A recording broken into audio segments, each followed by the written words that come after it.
નમસ્કાર મંતવ્ય ન્યૂઝમાં આપનું સ્વાગત છે। મેટ્રો 10 સાથે હું છું હિનલ। મહત્વના સમાચાર સામે આવી રહ્યા છે। અમદાવાદ બગોદરા હાઈવે બંધ કરવામાં આવ્યો છે। તો સમાચાર સામે આવી રહ્યા છે। અમદાવાદ બગોદરા ધંધુકા હાઈવે બંધ કરાયો છે। બગોદરા પોલીસે ચુસ્ત બંદોબસ્ત પણ ગોઠવી દીધો છે। હાલ અત્યારે બગોદરા ધંધુકા હાઈવેને બંધ કરાયો છે।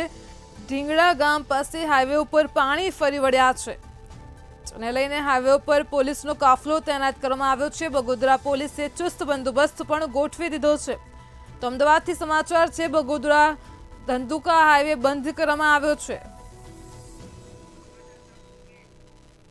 તો આજ મુદ્દે સંવાદદાતા મુકેશ ફોનલાઈન પર જોડાઈ ગયા છે। જો મુકેશ, બગોદરા ધંધુકા હાઈવે બંધ કરાયો છે, પોલીસે ચુસ્ત બંદોબસ્ત ગોઠવ્યો છે, શું છે વધુ વિગત?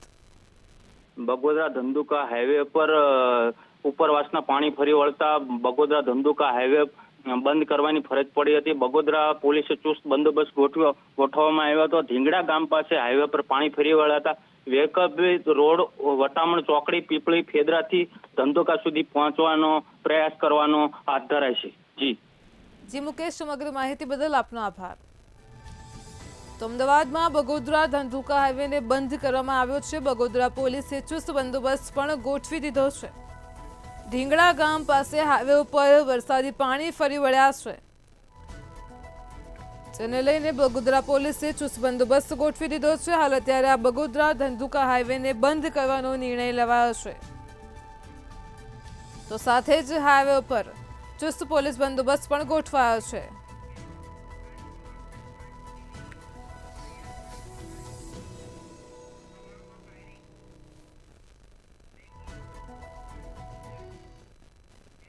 રાજકોટથી સમાચાર સામે આવી રહ્યા છે। હવામાં ફાયરિંગનો મામલો પ્રકાશમાં આવ્યો છે।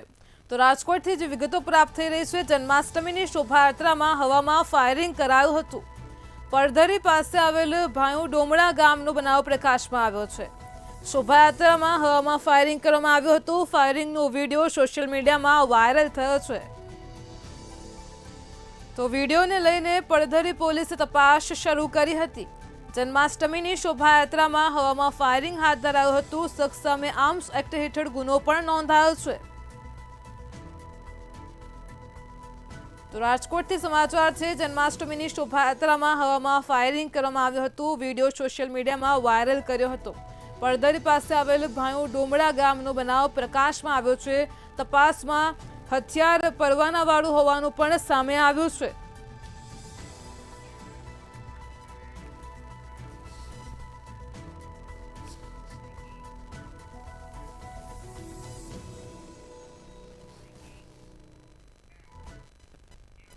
રાજકોટમાં સ્વામિનારાયણ સંતો દ્વારા મામલો પ્રકાશમાં આવી રહ્યો છે। છેતરપિંડીનો મામલો સામે આવ્યો છે। સ્વામિનારાયણના સંતો દ્વારા કરોડોની છેતરપિંડીને મામલે સમાચાર સામે આવ્યા છે। વડતાલ સ્વામિનારાયણ મંદિરના મુખ્ય સંત તસવીરો વાયરલ થઈ છે। નૌતમ સ્વામી સાથે આરોપી સાધુઓની તસવીરો વાયરલ થઈ છે। તો કરોડોની છેતરપિંડીનો મામલો છે। વડતાલ મંદિર દ્વારા રદિયો બહાર પાડ્યો હતો। રદિયામાં જણાવ્યું કે અમારે આ સંતો સાથે કોઈ જ લેવા દેવા નથી, પરંતુ આરોપી સંતો તમામ જૂનાગઢ મંદિરના જ હોવાનો પુરાવો પણ સામે આવ્યો છે। આરોપી સંતોને નૌતમ સ્વામી સાથે ઘનિષ્ઠ સંબંધો હોવાની વિગતો મળી રહી છે। તો વડતાલ સ્વામિનારાયણ મંદિરના મુખ્ય સંત સાથેની તસવીરો વાયરલ થઈ છે। સ્વામિનારાયણ સંપ્રદાયને બદનામ કરતા સ્વામિનારાયણના સંતોનો વધુ એક કિસ્સો પ્રકાશમાં આવ્યો છે। વડતાલ મંદિર દ્વારા રદિયો બહાર પાડવામાં આવ્યો છે। તો રાજકોટમાં સ્વામિનારાયણના સંતો દ્વારા કરોડોની છેતરપિંડીનો મામલો સામે આવ્યો છે। આજ મુદ્દે સંવાદદાતા ધ્રુવ કુંડલ ફોનલાઈન પર જોડાઈ ગયા છે। જી ધ્રુવ, રાજકોટમાં સ્વામિનારાયણ સંતો દ્વારા કરોડોની છેતરપિંડીના મામલે હાલ અત્યારે એક રદિયો બહાર પાડવામાં આવ્યો છે। વડતાલ મંદિરે રદિયો બહાર પાડ્યો છે, શું કહેશો? ચોક્કસથી સ્વામિનારાયણ સંતો દ્વારા કરોડો રૂપિયાની છેતરપિંડી આજરોજ ક્યાંક સામે આવી હતી અને આ મામલે એક પ્રેસ કોન્ફરન્સ ક્યાંક યોજવામાં આવી હતી।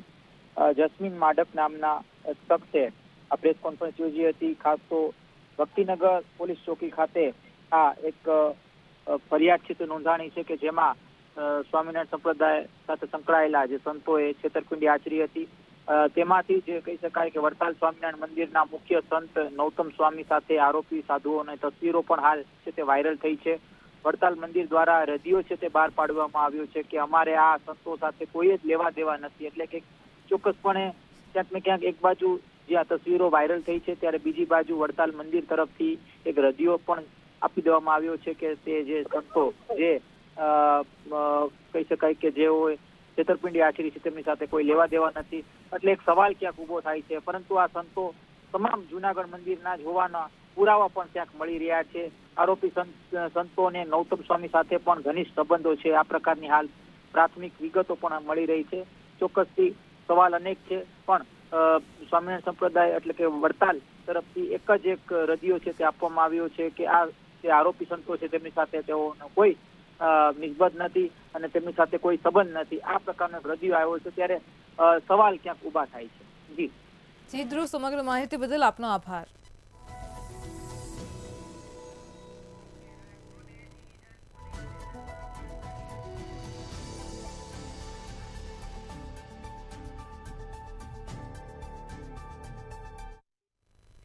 રાજકોટમાં એ ડિવિઝન પોલીસ સ્ટેશનમાં કસ્ટોડિયલ મોતનો મામલો પ્રકાશમાં આવ્યો છે. રાજકોટથી સમાચાર સામે આવી રહ્યા છે. તો રાજકોટમાં એ ડિવિઝન પોલીસ સ્ટેશનમાં કસ્ટોડિયલ મોતનો મામલો સામે આવ્યો છે. જૈન મંદિરમાં ઘૂસીને છરીના ઘા ઝીંકનાર આરોપીનું મોત થયું છે. આરોપી ભાવેશ ગોલ હત્યાના પ્રયાસમાં તેની ફરિયાદ હતી. એ ડિવિઝન પોલીસ સ્ટેશનની કસ્ટડીમાં આ આરોપી હતો. તો પોલીસે વિડીયો વાયરલ થતા જ આરોપીની અટકાયત કરી હતી. તો રાજકોટમાં એ ડિવિઝન પોલીસ સ્ટેશનમાં કસ્ટોડિયલ મોત થયું છે. સમાચાર સામે આવી રહ્યા છે. રાજકોટથી જૈન મંદિરમાં ઘૂસીને છરીના ઘા ઝીંકનાર આરોપીનું મોત નીપજ્યું છે. આરોપી ભાવેશ ગોલ હત્યાના પ્રયાસમાં તેની ફરિયાદ હતી અને તે રાજકોટમાં એ ડિવિઝન પોલીસ સ્ટેશનની કસ્ટડીમાં હતો. તો પોલીસે વિડીયો વાયરલ થતા જ આરોપીની અટકાયત કરી હતી.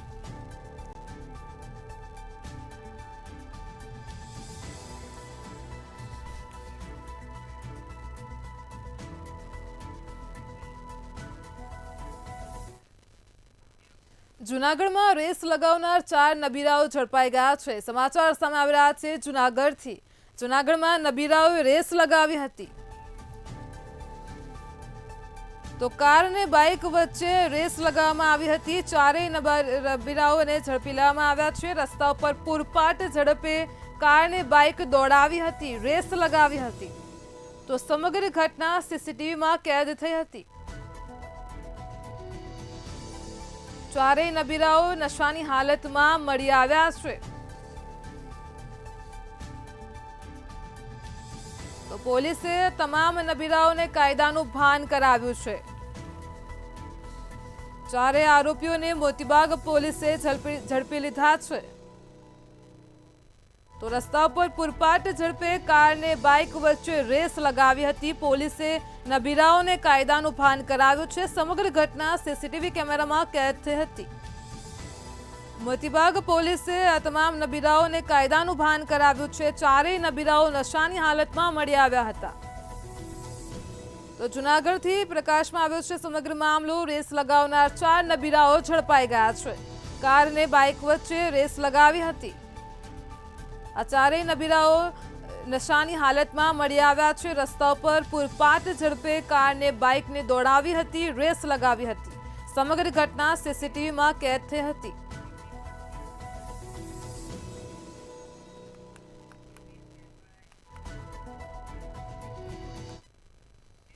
રાજ્યમાં મધ્યાહન ભોજન યોજનાના 43 લાખ બાળકો માટે માઠા સમાચાર સામે આવ્યા છે.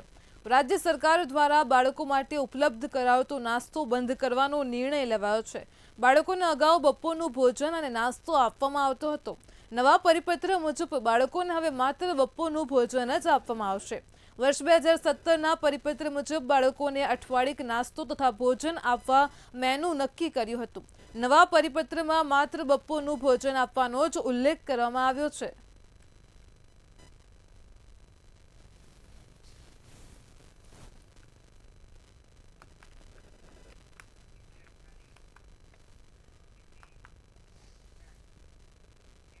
અમદાવાદમાં સરખેજનો 50 કરોડનો ભારતીય આશ્રમ હાલ વિવાદમાં ચાલી રહ્યો છે। ગઈકાલે મોડી રાત્રે જ 1008 મહામંડળેશ્વર હરિહરાનંદ ભારતી બાપુએ પોતાના સમર્થકો તેમજ બાઉન્સરો સાથે જૂનાગઢથી આવીને સરખેજ ભારતી આશ્રમનો કબજો લઈ લીધો હતો। ઋષિ ભારતી બાપુની ગેરહાજરીમાં આખી સમગ્ર ઘટના બની હતી। ત્યારબાદ વિવાદનો મધપુડો વધારે આગળ છેડાયો છે।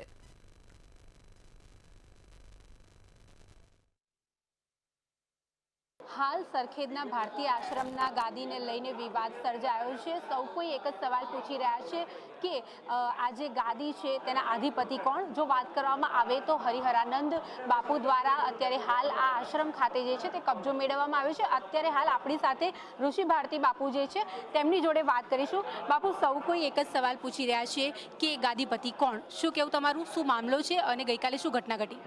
જુઓ, 2010માં બાપુએ સબ રજિસ્ટ્રેશન કરાવેલું હતું અને 2021માં પણ એ કોર્ટમાં પડ્યું છે। કોર્ટે હજી ચુકાદો આપ્યો નથી। કોર્ટ ચુકાદો આપે અને પછી જો એ લોકો સ્વીકારતા હોય તો મને કોઈ વાંધો હોય જ નહીં, પરંતુ કોર્ટના આદેશ વગર આવી રીતે કબજો લેવો અને અમારી ગેરહાજરીમાં તો એ સંતને ક્યારેય શોભતું નથી। સંત ક્યારેય સત્તા સંપત્તિની પ્રોપર્ટી માટે નથી હોતો। સંત હંમેશા પરોપકારાય સતામ વિભૂતય, આ પ્રમાણે સત્કાર્યોમાં એની વૃત્તિ રહેવી જોઈએ। પરંતુ જૂનાગઢમાં એમના સમાજના સંત છે મહાદેવ ભારતી, તો એ મહંત બને કે સ્વતંત્ર વહીવટ સંભાળે તો વાંધો નથી, પરંતુ સરખેજમાં માત્ર ને માત્ર કાસ્ટિઝમ જાતિવાદીનો મુદ્દો બનાવી અને મને એન કેન પ્રકારે 3 વર્ષથી સતત ટોર્ચિંગ, મને માનસિક ત્રાસ આપવો, મને હેરાન કરવો, ખોટા આક્ષેપો કરીને બદનામ કરવાના પ્રયાસ થઈ રહ્યા છે અને આર્થિક વહીવટના જેણે આક્ષેપો કર્યા છે એ તદ્દન પાયા વિહોણા છે। બાપુ, એક 20 લાખના દેવાની પણ આપે વાત કરી છે, આશ્રમના માથે આ દેવું છે? આ આશ્રમના માથે દેવું છે। મેં લેખિતમાં પણ એને લેટર લખ્યો હતો કે આ દેવું તમારી પાસે પૈસા પડ્યા છે તો ભરો, પરંતુ એનો પણ જવાબ કોઈ એ લોકોએ આપ્યો નથી। તો ખરેખર પૈસા કોણ ખાય છે? કોર્ટમાં મેટર પણ ચાલે છે, હવે આપ કયા પ્રકારની કાયદાકીય લડત લડશો? હું મારા વકીલોની સલાહ લઈ અને એ જે માર્ગદર્શન આપશે એ પ્રમાણે આગળ વધીશું। ચોક્કસથી તો જો આ હતા ઋષિ ભારતી બાપુ, તેમણે પણ પોતાનો પક્ષ જણાવ્યો છે અને જણાવ્યું છે કે સંતો જે છે તે લોકોને ક્યારેય પણ સંપત્તિની લાલચ હોતી નથી અને કોર્ટ જે પ્રમાણેનો જે ચેરિટેબલ જે કોર્ટ દ્વારા જે ચુકાદો આવશે તે ચુકાદાની તેઓ સહર્ષ રીતે સ્વીકારશે। કેમેરા પર્સન કેતન શ્રીમાળી સાથે અનિતા પરમાર, મંતવ્ય ન્યૂઝ, અમદાવાદ। અમદાવાદના સરખેજ સ્થિત આવેલ ભારતીય આશ્રમના ગાદીનો વિવાદ છેલ્લા ઘણા સમયથી ચાલી રહ્યો હતો અને ત્યારે ગઈકાલે રાત્રે અચાનક જ ભારતીય આશ્રમ ખાતે હરિહરાનંદ ભારતી બાપુ અને તેમના સમર્થકો પહોંચ્યા હતા। ઋષિ ભારતી બાપુ અને હરિહરાનંદ ભારતી બાપુના સમર્થકો વચ્ચે બોલાચાલી પણ થઈ હતી। ત્યારબાદ ઋષિ ભારતી બાપુ કોઈ અજ્ઞાત સ્થળે ચાલ્યા ગયા અને હરિહરાનંદ ભારતી બાપુએ આશ્રમનો કબજો મેળવ્યો હતો।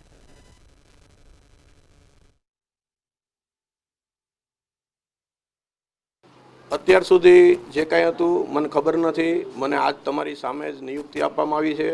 જે કાંઈ અહીંયા છે, જે અહીંની પ્રોપર્ટી છે, બાપુને હારે બેસ્યું, ટ્રસ્ટીઓ હારે બેસ્યું અને જે કાંઈ હશે પ્રોપર્ટી એ બધી જ હું અહીંયા યાદી એક બનાવી નાખીશ અને ટ્રસ્ટીઓ જે કાંઈ આગળ વાત કરશે એની પ્રમાણે એના ભાડા લેવામાં આવશે, એની ભાડાની પહોંચ આપવામાં આવશે અને બેંક એકાઉન્ટમાં લેવામાં આવશે। કોઈ ગાદી વિવાદમાં નથી। બાપુ અહીંના મહંત છે, બાપુ અહીંના મેનેજિંગ ટ્રસ્ટી છે, હું એનો મેનેજર છું। પદ તો આમાં ક્યાં પદની વાત જ નથી। પદ પ્રતિષ્ઠા તો સમજો કે એની રીતે અખાડામાં પદ આપ્યું હોય રહે, મને મારી રીતે આપેલું હોય રહે। બાકી મહંત તો પહેલાં હું હતો અને અત્યારે હું છું। મારા ગયા પછી ભારતી બાપુ હતા ત્યાં સુધી ભારતી બાપુ જ મહંત હતા। એ ગયા પછી મને ગાદી મળી। એમ મારા શરીર શાંત થયા પછી જે શિષ્યને વિલ વસિયત કરી દે એ શિષ્યો એ સંભાળશે। તો હવે પછી ગાદી ઉપર કોણ બેઠશે? ગાદી ઉપર તો બેઠો જ છું ને હું। ભારતીય આશ્રમમાં ગાદીને લઈને ઘણા સમયથી વિવાદ ચાલી રહ્યો હતો, ત્યારે ગાદીપતિ કોણ છે તેને લઈને અનેક સવાલો થઈ રહ્યા છે। ત્યારે ઋષિ ભારતી બાપુ અને તેમના જે ગુરુ જે છે હરિહરાનંદ બાપુ, તેઓ ગઈકાલે રાત્રે અહીંયા આવીને આ આશ્રમનો કબજો જે છે તે તેમણે મેળવી લીધો છે ને અત્યારે હાલ સમગ્ર આશ્રમ જે છે તે પોલીસ છાવણીમાં ફેરવાયું છે। સાથે જ 100થી પણ વધારે સિક્યુરિટીના બંદોબસ્તની વચ્ચે આપ જોઈ રહ્યા છો કે જે હરિહરાનંદ બાપુ જે છે તેઓ અહીંના જે કર્મચારીઓ છે તેમની સાથે સામાસામી વાતચીત કરી રહ્યા છે અને જો વાત કરવામાં આવે તો છેલ્લા ઘણા સમયથી આ પ્રકારેની એક ચર્ચા ચાલી રહી હતી, જેમાં ઋષિ ભારતી બાપુ જે છે તે ગાદી પર બેસતા હતા ને અત્યારે હાલ હરિહરાનંદ બાપુ જે છે તેમણે ગાદીનો કબજો જે છે તે મેળવ્યો છે. ગઈકાલે રાત્રે જ અચાનક તેઓએ અહીંયા આવીને ગાદી પર કબજો મેળવ્યો છે. જો વાત કરવામાં આવે તો અગત્યના એવા દસ્તાવેજોમાં ભારતી આશ્રમના મેનેજિંગ ટ્રસ્ટી પ્રમુખ છે હરિહરાનંદ બાપુ અને ઘણા એવા નાણાકીય ગોટાળાઓની એક ચર્ચા પણ ચાલી રહી છે અને જેમાં ઋષિ ભારતી બાપુ સંડોવાયેલા હોય તેવો આક્ષેપ જે છે તે હરિહરાનંદ બાપુ દ્વારા કરવામાં આવી રહ્યો છે. ત્યારે અત્યારે હાલ આશ્રમ ખાતે આપ જોઈ શકો છો કે આશ્રમના જે કર્મચારીઓ છે તેમની સામે અત્યારે હાલ બાપુ દ્વારા વાતચીત કરવામાં આવી રહી છે અને જે તે પ્રશ્ન છે તેને લઈને વાતચીત કરવામાં આવી રહી છે અને આશ્રમનો જે કબજો જે છે તે અત્યારે હાલ જો વાત કરવામાં આવે તો હરિહરાનંદ બાપુએ મેળવ્યો છે. જૂનાગઢમાં તેઓ ઘણા સમયથી હતા ને ઘણા એવા કાર્યક્રમમાં પણ તેઓ અહીંયા હાજર રહેતા હતા અને જે ઋષિ ભારતી બાપુ જે છે તેમના ગુરુ પણ છે હરિહરાનંદ બાપુ.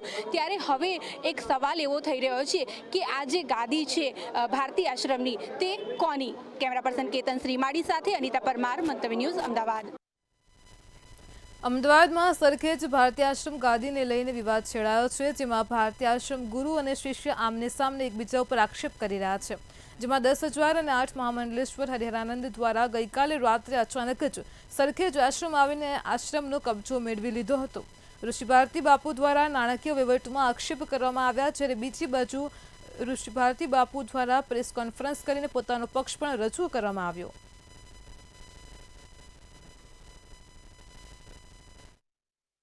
સાંજે સમાચાર મળ્યા કે હરિયાનંદ ભારતીજી બાઉન્સરો અને અમુક કહેવાતા એમના સેવકોને લઈને આવ્યા, તો મને એ વાતનું દુઃખ છે કે કોર્ટે આદેશ કર્યો નથી એવું મેં વકીલ દ્વારા સાંભળ્યું છે અને કોર્ટે આદેશ કર્યો હોય અને આવ્યા હોય તો હું એનો સહર્ષ સ્વીકાર કરત, પરંતુ કોર્ટના આદેશ વગર આવી રીતે કબજો લેવા આવવું એ તો સનાતન અને કાનૂનના વિરોધમાં છે. એટલે હું હરિહરાનંદ ભારતીનું આ વર્તણૂક વ્યક્તિગત રીતે વખોડું છું અને સંત ક્યારે સત્તા સંપત્તિને પ્રોપર્ટી માટે હોતો જ નથી. ગુજરાત વાઇબ્રન્ટ સમિટમાં બ્રિટિશ હાઈ કમિશન સાથે ગુજરાત પોલીસના સાયબર સેલ વિભાગ દ્વારા ખાસ MOU કરાયા હતા, જેના ભાગરૂપે આજે એક અભિયાનનો પ્રારંભ કરાયો છે. આજે સાયબર સુરક્ષિત ગુજરાત નામના એક કાર્યક્રમનો પ્રારંભ કરાયો હતો.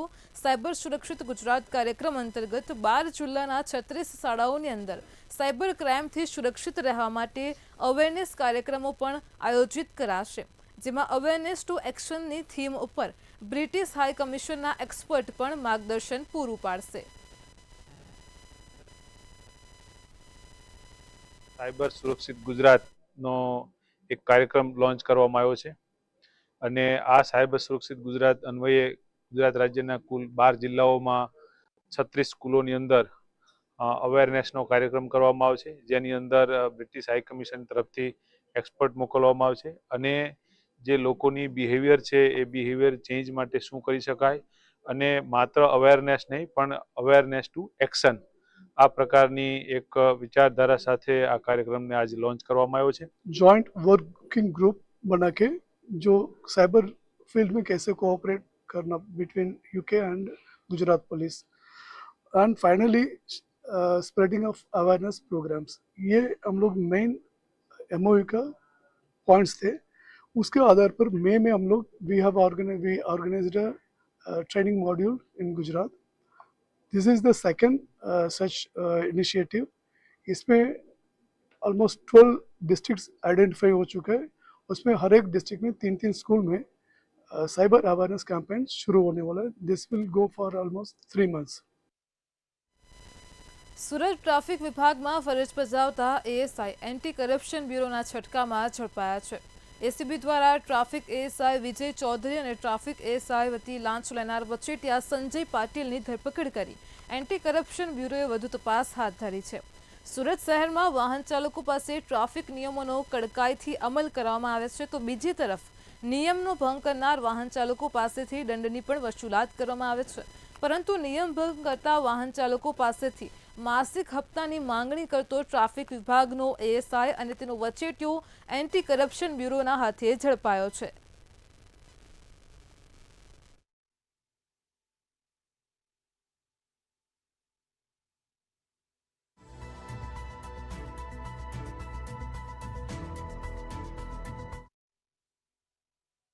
જે ટ્રાફિક પોલીસના એએસઆઈ વિજય રમણ ચૌધરી તથા સંજય પાટીલ જે એક પ્રજાજન છે, જે પ્રજાજન લાંચની રકમ સ્વીકારતા રેડ હેન્ડ પકડાયેલા અને એ વિજય સાથે તેમનું મેળાપીપણું હતું. આથી ટ્રાફિક પોલીસના એએસઆઈ તથા સંજય પાટીલ બંનેનાઓની એસીબી દ્વારા અટકાયત કરવામાં આવેલી છે અને આગળની કાર્યવાહી હાથ ધરી. પલસાણામાં આવેલ ચલથાણ ગામની સીમમાંથી એક હત્યા કરાયેલ મૃતદેહ મળી આવ્યો હતો. મૃત્યુ ઉપર સ્થાનિકોની નજર પડતા જ સ્થાનિકોએ કડોદરા પોલીસને જાણ કરી હતી.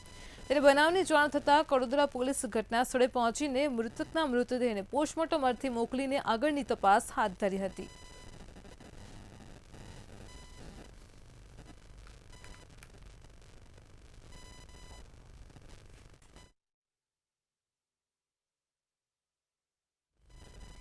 સુરતમાં લક્ઝુરિયસ હોટેલની લિફ્ટ એક વ્યક્તિનો જીવ લીધો છે. રિંગ રોડ સ્થિત ટેક્સો પ્લાઝાનો બનાવ સામે આવ્યો છે. સુરતમાં કાપડની ખરીદી કરવા આવેલા વેપારીનું મોત નીપજ્યું છે.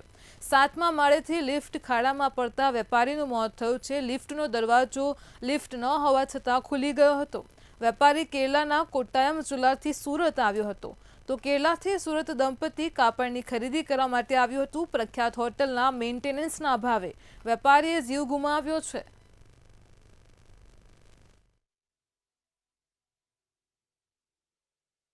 और मैंने यहाँ कपड़े लेने आए थे, शॉपिंग के लिए आए थे. हम लोग 4 बजे आए और 6 बजे के बाद ये बाहर गए कुछ सामान खरीदने के लिए. तो कुछ देर बाद रिसेप्शन से कॉल आया कि नीचे आओ, हॉस्पिटल जाना है. जब मैं यहाँ आए तो वो